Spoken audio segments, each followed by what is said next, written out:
Lost Soul Aside has been in high anticipation for almost a decade now, first being revealed back in 2016, but beginning development back in 2014 by one person, inspired by the likes of Devil May Cry and Final Fantasy XV. The game's first trailer generated a bunch of attention, so much so that PlayStation caught wind of this project and offered Yang Bing, the creator of Lost Soul Aside, to join PlayStation's China Hero project. This would mean that PlayStation would become the publisher, but also provide financial assistance for Yang Bing to form a proper studio, Ulti-Zero Games, so that more manpower can be applied to the project and a greater vision can be created. Now, I've been waiting for this game for a long ass time. I've been providing updates on Lost Soul Aside as it's received them over the years. I first reported on this game back in 2016, and even going back to that original trailer, you'll see my comment bang smack right at the top, yapping on about how Yang Bing has something pretty special here, and I genuinely thought that back then. Like, looking at this and knowing that it was created by one person was truly impressive stuff. So skip forward 9 years later, and Lost Soul Aside is finally here. But the question is it worth the almost 10-year wait? I'll be completely honest straight off the bat. I am so conflicted. I don't think I've been this conflicted towards my feelings of a video game, like, ever. I will say that this is probably the most disappointed I have ever felt towards a highly anticipated video game. The wait for this has been so incredibly long, and all of the footage that's been releasing, especially over the past 5 years, looking more polished, more refined, looking, in all honesty, pretty fantastic, doesn't really turn out to be the experience that you had in mind. But the reason why I'm conflicted is because although there are some really bad things here, and it's certainly not the product that I was envisioning in my head, there is also some fun to be found as well, when looking primarily at the game's combat system. But overall, the reception for this game has not been great at all. Right now, it's sitting at a 62 on Metacritic with a 5.9 user score. This game didn't receive review copies, which is instantly a red flag. A lot of people were expecting reviews and opinions to come out earlier last week, shortly before release, but that didn't happen. PlayStation didn't hand out review copies, likely knowing that if opinions had come out before launch, then the initial sales would have been completely tanked, more so than what's happening right now. As I'm aware, there are a lot of people that are currently refunding. One of the core issues with this game right now is its price tag. It comes in at $60 US, which is a AAA price tag. Obviously, when people are paying full price for a video game, there is a certain level of quality that is expected, even though there are plenty of cases out there where full-price video games don't meet those quality standards. This game is certainly one of them, and I think that the reception would have been a little bit better had the game been priced at, say, $40 US. Although I can't find the original source, I had seen some information come out shortly before launch from someone who had experienced the game at China Joy 2025, mentioning that the game is in fact AA and not AAA, causing a lot of confusion as a lot of the footage and gameplay had led people to believe that, okay, this is a AAA title, along with the price tag that was attached to the game. And after finishing the game for myself, I can say it's this really strange, like, in-between of AA to AAA. It's somewhere in between. There are aspects of this game that come across as high quality, but then there are certainly aspects that come across as kind of amateur and very low budget. Now, it absolutely needs to be known that this is the very first video game coming from a brand new studio. Not just that, but it has been mentioned recently that quite a few of the developers on the team have very little experience in games development. And this is very evident from just playing through the game. It is trying so hard to come across as this major blockbuster AAA title, but then you're met with some level of jank or awkwardness where it just comes across as amateur. While I understand that a big epic character action hack and slash game has been Yang Bing's vision for a very long time now, and that yes, his journey to get to this point has been incredibly inspiring and very admirable, I do think that the decision to make a game like this as the studio's very first game, I feel is a case of shooting too high. To create a really competent, solid character hack and slash action game, is really hard. This is why we don't tend to see them come out all too often. Had the studio created a couple of smaller games more in the indie sphere and within indie expectations, that way areas of the development team could garner further expertise, then maybe Lost Soul Aside would be in a very different position. So talking about the bads, the first one here is the voice work. Oh my god, it is bad. Thank you, man.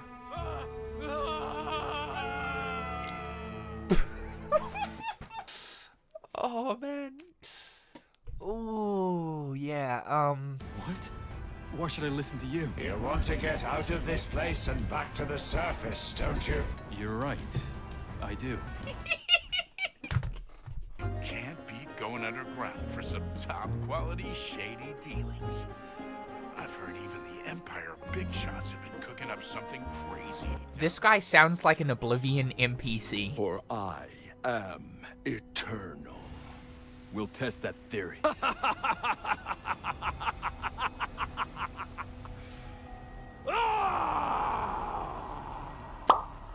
I am truly impressed. You're forgetting all the soul crystal fragments I gathered too, Aramon.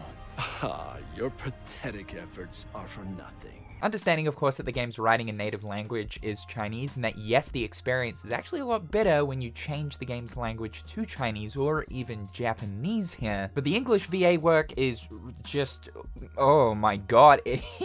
At first, it's incredibly awkward and very off-putting, but as you sort of adjust to it, it ends up turning into this real, like, comedic aspect of the game itself, where it's like, okay, I know to expect that, like, this is just gonna be down horrendous, let's just roll with it, and it provided for a decent amount of entertainment, in all honesty. The result of this, though, made me really not care for what's going on here in the game's narrative. And also, because the game's voice acting work is just so bad, the writing comes across as really cringe. For almost all of the time, I just can't take anything seriously. Basically, your sister's soul has been Harry Potter Dementor sucked out, and we've got to go on an epic quest of epic proportions in order to get that soul back. This throws us into a conflict where these evil beings, The Void Drax, are invading the known world, led by evil antagonist Aramon, We end up teaming up with a different Void Drax Lord, Arena, who really f***ing hates Aramon. Like, just purely hates him. F*** him, he's bad, I want to kill him. We've got, like, this mutual interest. You want to save your sister, I hate this dude, let's team up, let's take him down. Now, in order to do that, we gotta find these 5 crystals. Soul crystal things or something. I don't know, the crystals are important in order to solving the issue of Aramon and restoring our sister's soul. So, this takes us on a journey across the world, exploring different varied locations and environment types, and diving into what is known as alternate dimensions. The whole narrative here is very typical cliche fantasy story, and there honestly wasn't one moment throughout the game's story where I was like, okay, I'm invested, I'm interested, this is hype. As far as the narrative was concerned, it was like eating gray, cold porridge. Another problem that really made it hard to like get invested in the story that was presented to is the character models. Some of them look fine, like I'll say that Aramon looks kind of cool, although clearly inspired by like Safer Sephiroth. Some of the female character models, although very generic and sort of typical, they were fine, they were serviceable, but then the rest of them, especially the main character here, Kaiser, they've got this weird uncanny valley, lifeless, like doll-like type look to them, where there is basically very little facial expression going on. I also noticed that eyes are not animated most of the time within cutscenes as well, where ironically it comes across as the characters in this universe are lacking souls. I don't know if that was intentional or not. The animations and the character models are definitely a negative here. And speaking of animations as well, there are so many different moments throughout cutscenes, especially once you defeat a boss, where it shows Kaiser doing an epic attack move to finish the boss off, where the animations are very stiff and quite jank. It's interesting because the actual gameplay and combat animations are quite fluid, quite smooth, they look good. Also, when a cutscene is playing out and the camera angle changes, there is noticeable texture pop-in. In also cases where the asset or the model won't load properly for like the first second. It happens quick, but it's definitely noticeable. And also, cutscenes initiate incredibly abruptly. Like defeating a boss, once its health is depleted, it will instantly activate the cutscene. There is no fade to black or some kind of special effects that happens. It's just, alright, cutscene is now rolling. I will say this did provide for an incredibly comedic moment right at the beginning of the game where you walk into the certain area of the town and a kid just out of the blue gets yeeted into a box. Isn't this supposed to be a festival? Why are there so... So if you layer together all of these different issues, by like an hour and a half in, I simply just didn't care for what was going on within this game's narrative. Because from there on in, I was pretty much just clenching my ass over how bad each story beat was as it was getting thrown at me. Now the level design starts off as quite bland and a little bit uninspired when you first start the game, and that rolls for like the first few hours. It is very linear, though I will say that is to be expected when it comes to a hack and slash title like this, but this is certainly an aspect that does improve. In fact, the weird thing about Lost Soulside is it starts off very rough in almost every single aspect, the combat included. But as you make your way through the game, and especially as you're unlocking new abilities, new weapons, the game certainly does improve. I don't think I've ever experienced a game where it starts so bad, but then gets to a point where it's like, okay, I'm comfortable with this, I'm actually having a bit of fun here. Maybe I will be able to see this through, digest it, and not choke in the process. The levels and environments here are gorgeous most of the time. This is one of the stronger aspects of this game. It is very, very pretty. For those that don't know, this is actually an Unreal Engine 4 title and not a UE 5 title. Some of the levels do have some rough qualities to them, but I think overall, this is quite a visually impressive game. I was surprised to come across the focus on platforming here, actually introducing unique different elements of platforming into each of the levels and spaces that you go to, incorporating the double jump and air dash into the game's platforming very well. One minute I also might be using the scythe's grapple in order to traverse the environment, or in one of the dimensions I might pick up a crystal that can suddenly phase me through walls, but also spawn walls and objects in my path. The level design isn't fantastic by any means, but it does keep things interesting, throwing new things at you for each level you get to explore. But let's talk about the game's strongest point here, and the strongest focus of which, the combat system. The combat system is mostly good. It's fast-paced, it's fluid a lot of the time, though there are some areas of jank. It is most definitely a hack and slash character action game, though the official genre of Lost Soulside is action RPG, as there are some more RPG-ish elements. I would honestly put it in the same bracket as DMC, Bayonetta, and Ninja Gaiden, though don't go into it expecting the same competence and quality. You've got the typical light and heavy attacks, with both of which doing different things for the 4 different weapons that you'll unlock throughout the game. The main progression of this game is via a skill tree that is unique for each of the 4 weapons. Unlocking these nodes will unlock new abilities and new combos to be able to pull off via using combinations of triangle and square. The skill trees also come with passive bonuses as well, like increased damage, increased crit rate, more potion slots, and you'll accumulate skill points by defeating enemies, opening chests, and even breaking breakables within the environment. I was also surprised to see that there's a bit of progression for the weapons as well. Although there are the 4 weapon types, you do unlock different weapons with varying different stats and elemental effects. There's also the weapon accessory system, which is a system I've never seen in a game previously before, where there's a bunch of different accessories that come with varying different stat bonuses. And you can position these accessories on your weapon literally anywhere you want. If you want these accessories to be floating outside of the weapon or not actually attached to it, then go hard. It looks a little bit jank, but hey, you can do that. But that's as far as the RPG elements of Lost Soulside goes. Honestly, I wasn't expecting really any more there. Even though it is an action RPG, it really is truly more so of a hack and slash. Now, the game does start off very slow and honestly kind of bland in the combat department, but once you stick with this game as you progress, unlocking more of the weapons and further expanding your combos, also paying attention to just how many different combo strings are in the game for each weapon with all of the different inputs also mixing in the R2 button and even button holds, there is actually a surprising amount of combo potential here. And taking into account that you can switch between all 4 weapons on the fly, for those that enjoy the high skill ceiling of character action games like Devil May Cry or Ninja Gaiden, then truly, Lost Soul Aside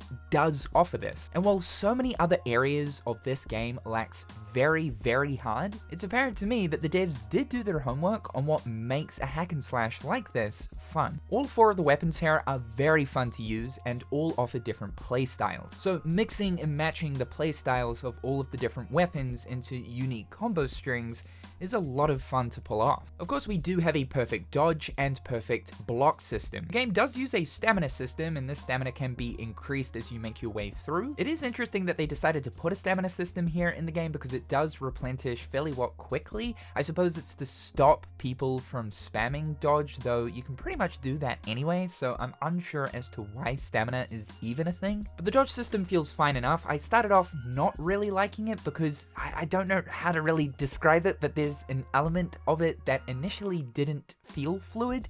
There are varying different styles of dodges, each are unique to the different weapons, and then even the different weapons can unlock new styles of dodges. So it's a matter of finding the right one that feels best to you. Blocking, on the other hand, takes a little while to get used to, and even after finishing the game, I still feel like it doesn't feel good to use. There is something about it, and I think it's because the character doesn't actually perform an animation to block, rather there is this circle that appears around the character. This happens for a second, and that is your guard. You can still perform actions whilst guarding, so I suppose that's kind of cool in that sense of things, but I really didn't like how the guard system works. I can't quite describe it, it just doesn't really feel good, and some of the timings for the attacks, because there are attack indicators or specific effects that if you do block, you can counter attack and it will stagger the enemy. I felt like the timing for some of those and just attacks in general when blocking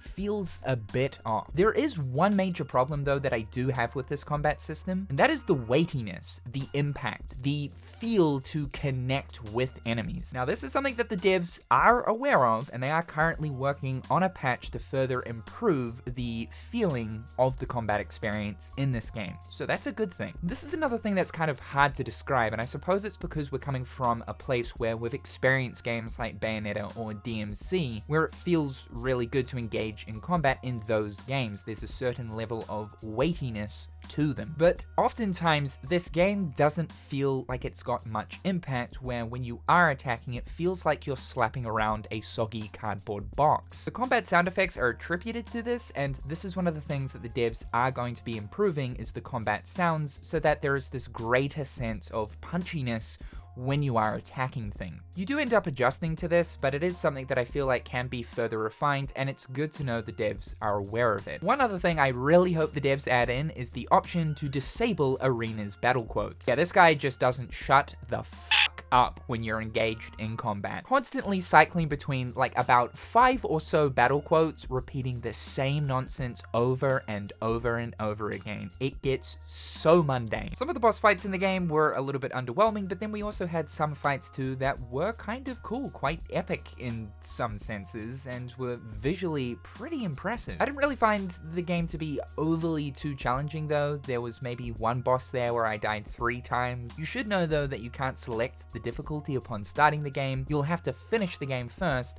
in order to unlock the hard mode. Overall, I think that Lost Soul Aside is serviceable, and it does have fun to be found. I think that for anyone that is a fan of the character action hack and slash titles should absolutely try this, but they shouldn't try this for full price. This game is absolutely not worth $60, and it's a real shame that its launch price was this. It took me about 19 hours to finish this, so while there is a decent amount of runtime for your money, you have to also think that there are other games that have come out significantly cheaper that offer many more hours on top of this. I have a feeling that PlayStation set the price of $60 as a means to try recoup the money that was given to Ulti Zero in order to set up that studio. But given that this game is reviewing pretty bad right now, that price is likely to drop significantly over the next 3 months. If you do want to play Lost Soul Aside, my recommendation here is to wait until the price drops. If you can look past a lot of the jank that is within this game, you will find a pretty fun hack and slash title. For what it's worth though, I kind of enjoyed my time. I'm just really disappointed that it didn't quite hit the marks I was expecting it to hit. For once, I'd have to agree with the overall Metacritic score. That 62 right there is actually what I'd put the game at as well. Maybe a little bit higher, it's 6.5. It is certainly not completely awful. There is fun to be found, and I really would put it in the same box that I put both Forspoken and Reynardus in. Just really good video game junk food, and trust me, it's not as bad as everyone says. However guys, that's all for today. Those are my thoughts on Lost Soul Aside. Man, yeah, just man. Thank you so much for tuning in. Be sure to slap that like button and hit subscribe if you haven't already. A big thank you to my wonderful patrons and YouTube members. I appreciate the support. I hope you're all having a fantastic day, and we'll talk again real soon.